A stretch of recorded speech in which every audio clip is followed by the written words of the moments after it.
Slaanesh, a powerful melee faction with the ability to vanguard a lot of their mobility and ambush their opponents by cracking apart their defenses. But this time, against the Dawi, they're tasting a bit of their own medicine.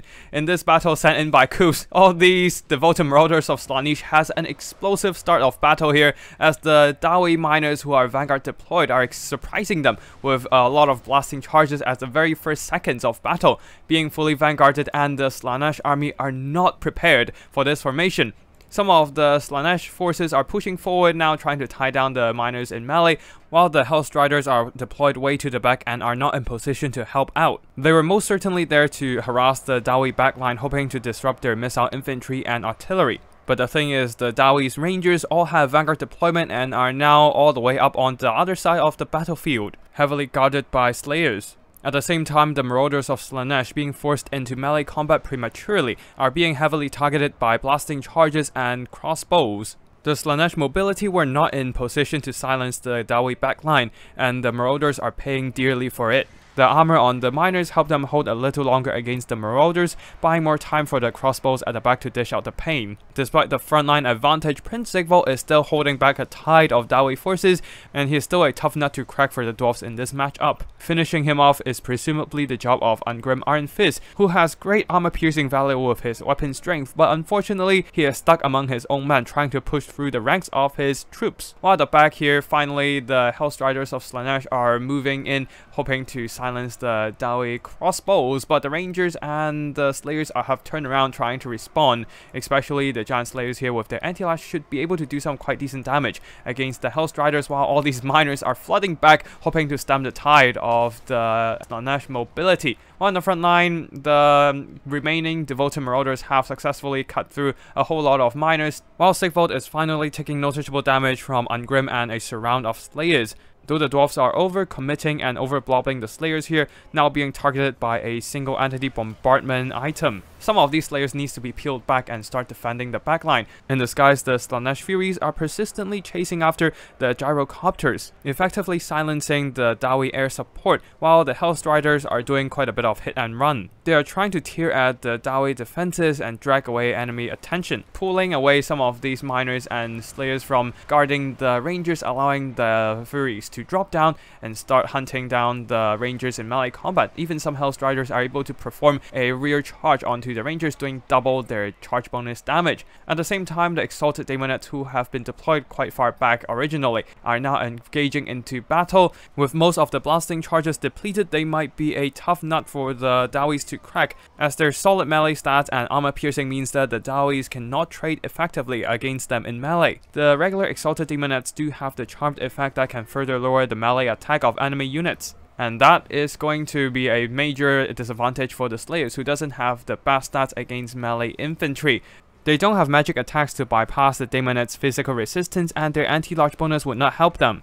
With only 38 melee attack and will be further debuffed by the charm effect, they are no match for the Daemonettes, who have at least 44 melee defense. On the other side, the Dawi seems to have secured a pocket of forces with Slayers, Miners, and some of their Rangers. But a more imminent problem is Ungrim seems to be running out of close support, with the supporting infantry dwindling in numbers around him, and he himself rampaged by the Bringers of Beguilement. He is not fighting optimally, as he is swinging his axe uncontrollably against the Daemonettes, while Prince Sigvald is stabbing him in the back freely without worrying about counterattacks. The Dawi infantry needs to support their lord now, but the Daemonettes are intercepting their advance. At the same time, Coops is dumping in more and more resources to slow down this Dawi reinforcement. Regrouped Marauders, regrouped Hellstriders, they are all thrown into the fray, hoping to stop the Dawis in their tracks. This keeps Ungrim isolated, and now Sigvald can finish him off with ease.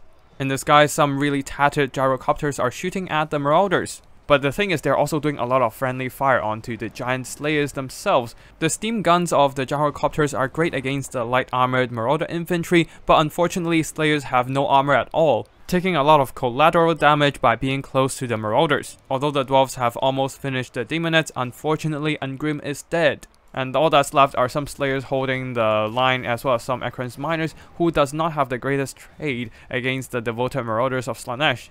On top of that, other than a Sigvald who is still healing, there's also an almost full health unit of Hellstriders, giving Slaanesh the mobility to control the map.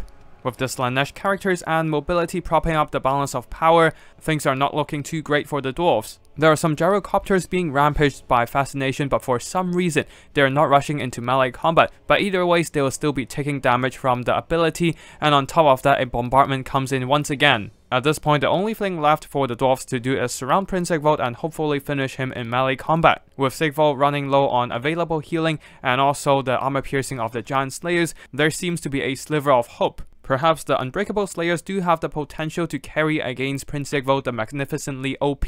But unfortunately, with the Hellstrider still on the field and Prince Sigvald acting as an anvil, these Slayers will simply be the victim of constant cycle charging. First of all, big thanks to Coops for sending in this replay. This Dawi build definitely surprised a lot of us, including the Marauders over here, those poor souls being blasted away by the explosives from the miners, earning back themselves quite a bit of value, and the Ekron's miner over 1000 gold worth of damage value. Surely some solid stuff indeed, blasting away all those slightly armored Marauders and Daemonettes. Unfortunately though, a lot of the attention were distracted away by the Hellstrider mobility here, and the Slayers were not there to reinforce Ungrim Iron Fist against Prince Sigvald and the Bringers of Beguilement. As a result, the Slayer King was isolated and enraged, as Prince Sigvald the Magnificent backstabbed him to death, giving him a Slayer's death. For the Slaanesh army, the Exalted Daemonet and the Bringers of Beguilement really carried their game here, while the mobility here, really nice use by Coops, using them to tear at the Dawi formations, capturing the attention from the Slayers and preventing them from reinforcing Ungrim Iron Fist, cycle charging them and maximizing their damage potential, and the Chaos Furies were there to pressure away the gyrocopters, hunting down the air support of the Dawi. And of course, Prince Sigvald, as usual, a solid melee combatant.